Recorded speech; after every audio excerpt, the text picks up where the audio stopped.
స్వామి, నేను మీతో కొంచెం మాట్లాడాలి.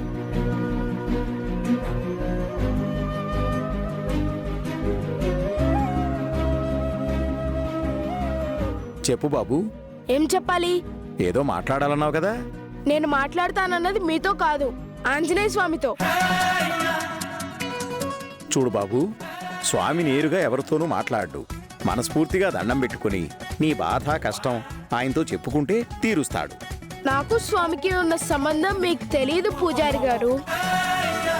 మీ పని మీరు చూసుకోండి, నేను ఆయనతో మాట్లాడుకుంటాను. స్వామి, మిమ్మల్నే. అవతల నాకు చాలా పనులున్నాయి.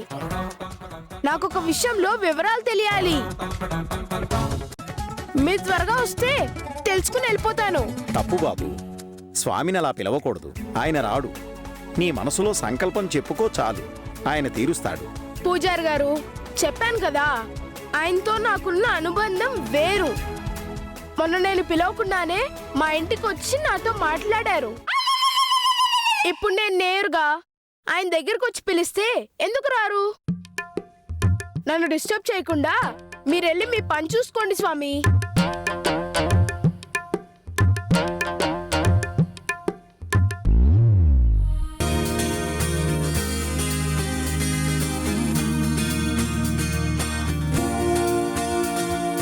త్వరగా రండి స్వామి, మీతో మాట్లాడి వెళ్ళిపోవాలి. ఎంతసేపు స్వామి, టైం అవుతుంది, త్వరగా రండి. నువ్వు పిలవగానే వచ్చేస్తానా? మొన్నంటే ఏదో నీ చెల్లెల కోసమని కనిపించాను.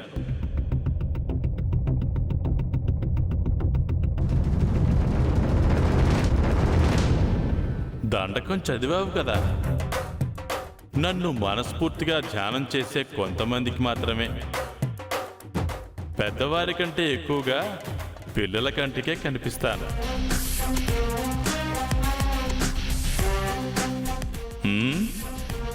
శ్రీ ఆంజనేయం ప్రసన్నాంజనేయం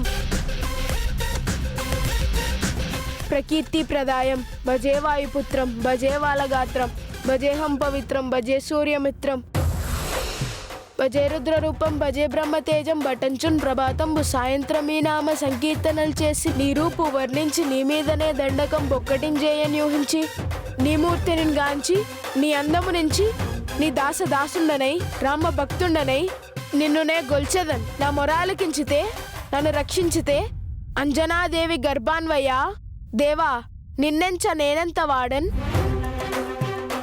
నీ రూపు వర్ణించి నీ మీదనే దండకం బొగ్గటించేయని ఊహించి నీ మూర్తిని గాంచి నీ అందమును మెంచి దాసదాసుండనై రామ భక్తుండనై.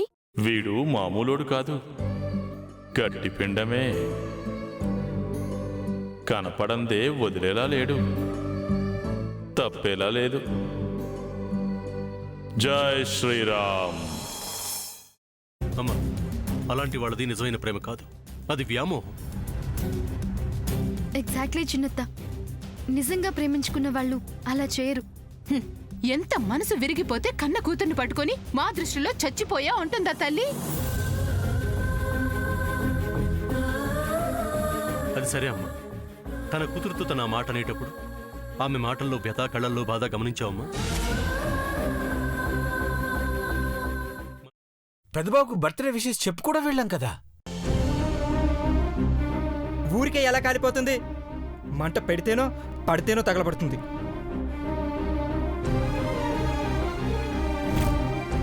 కరెక్ట్ చిన్నబాబు, నీకొచ్చినట్టే నాకు డౌట్ వచ్చింది. పార్వతే షర్టును తగలబెట్టిందనుకుంటా.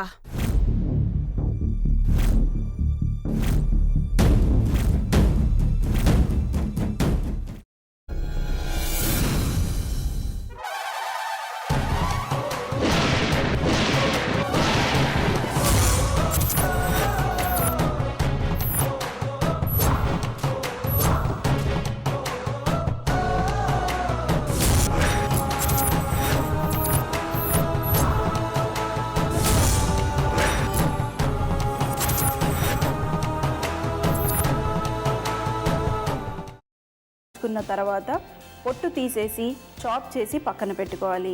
ఒక ప్యాన్లో కొద్దిగా నూనె వేడి చేసి అందులో ఆవాలు, మినప్పప్పు, శనగపప్పు, కరివేపాకు, సన్నగా తరిగి పెట్టుకున్న ఉల్లిపాయలు వేసుకుని 1 నిమిషం పాటు వేయించుకోవాలి. ఆ తర్వాత కాల్చి కట్ చేసి పెట్టుకున్న వంకాయని కూడా అందులో వేసుకుని బాగా మిక్స్ చేసి బౌల్లోకి ట్రాన్స్ఫర్ చేసుకుని అందులో తగినంత చిక్కటి పెరుగు లేదా పల్చటి పెరుగు వేసుకుని మిక్స్ చేసి అన్నంతో కానివ్వండి, చపాతీతో కానివ్వండి సర్వ్ చేసినా చాలా బాగుంటుంది.